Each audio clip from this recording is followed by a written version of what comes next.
Gimble, come feel there. Rock a bandana like Tupac, I've been there. Rock a do-rag or wave cab, I lay my shit. Hey guys, welcome to the channel. Gooners, Goonerettes, let's do this. It's Arsenal versus Manchester United at Emirates Stadium, and it's going to be a big game, guys. The Gunners, they dropped points in a 2-2 draw with Fulham last weekend, while Man United came back from 2-0 down. I remember sitting in the stadium looking at the score thinking, oh my word, what is going on at Old Trafford? This was against Nottingham Forest. However, United were able to come back and win 3-2. Now, the frustration this week is just seeing the reaction of Arsenal fans in uproar after just 3 games, 2 wins and a draw. I guess that's because we know that any kind of slip-up will see Manchester City flying away into the distance. And if they do that, no team in the world is good enough to string together a 20-game unbeaten streak to get back into the title run. And I think that that's the fear. The fear for Arsenal fans is if you slip up any week, and City keep winning, that's it. The title could be over well early into the season. And it makes what Arsenal did last season look even more impressive. Last season, Arsenal had the best start in Premier League history. And dropping just 5 points from 51, that is extraordinary. No other team in history has done that. The problem is, though, is that our Arsenal fan base believe they can do that again, when it's only ever been done once before by us. In truth, Arsenal will not have a start like that again, especially this season. But what I want to see is clean sheets, and I want to see this new system ticking. And we've not seen either, which is why the fans are frustrated and they're a little aggrieved at the moment.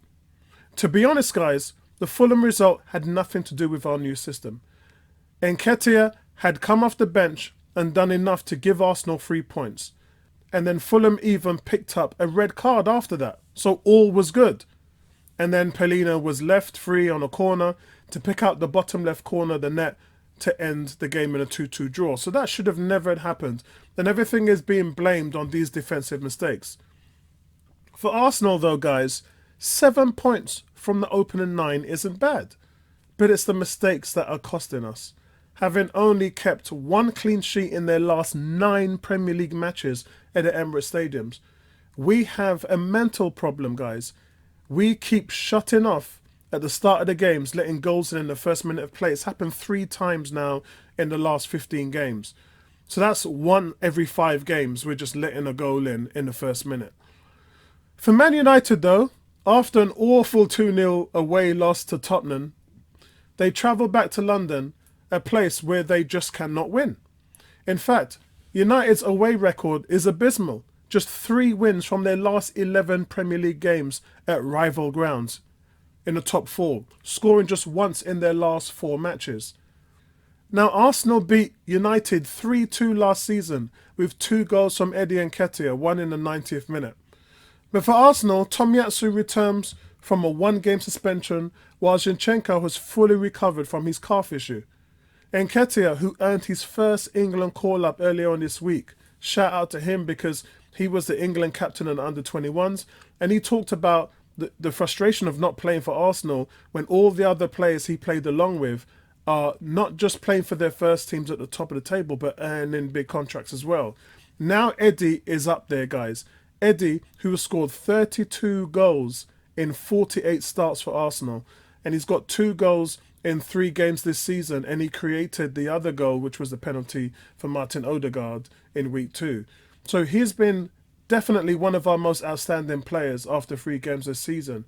And he may well be rested due to the knock that he had on his knee last week, but remember, Jesus is fit now. Also, Zinchenko should return in at left back, meaning that Gabriel should come in at centre back, into what Arteta was working with last season.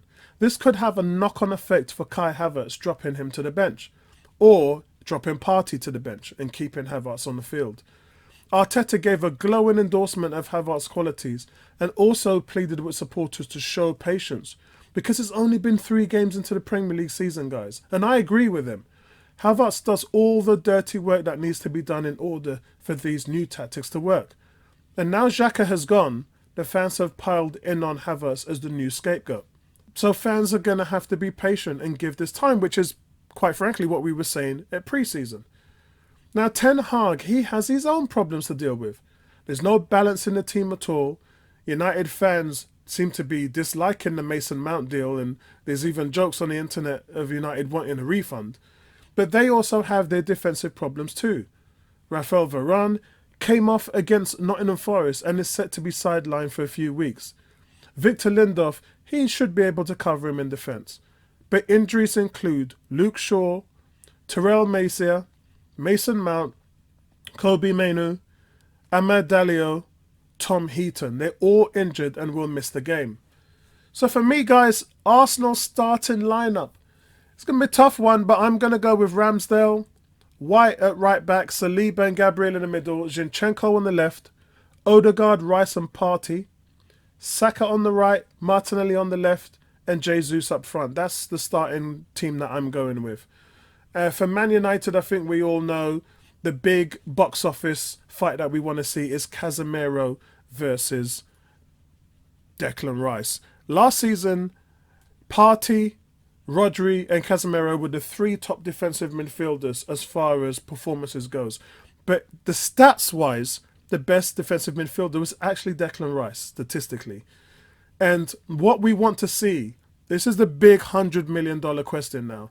What we want to see is how Declan Rice fares in a good team amongst the best. So that battle between Casemiro and Rice is going to be the defining factor of this game. And I'm fully looking for him to shut Casemiro down. Problem is though, guys, Arsenal just cannot keep clean sheets at home these days. And maybe Gabriel coming back will help with that. And Nketiah, guys, who has 15 goals in his last 17 games at the Emirates, he, for me, should start over Jesus. But, you know, Jesus is probably going to start because that's what the manager wants. Let's see. Let's see if Arteta rewards Nketiah with his performances this season. But Arsenal have won 4 and drawn 1 of the last 5 home league games against Man United. So the record's good. So I'm going for a 3-1 Arsenal win, guys. Let me know what your thoughts are in the comment section below. Speak to you guys later, man. Peace out. I'm tryna be a black king, yeah. I'm tryna be a black king, yeah. MLK, Jay-Z, MJ. I'm tryna be a black king, yeah. Black, black, black.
I'm tryna be a black king, yeah. I'm tryna be a black king, yeah. MLK, Jay-Z, MJ. I'm tryna be a black king.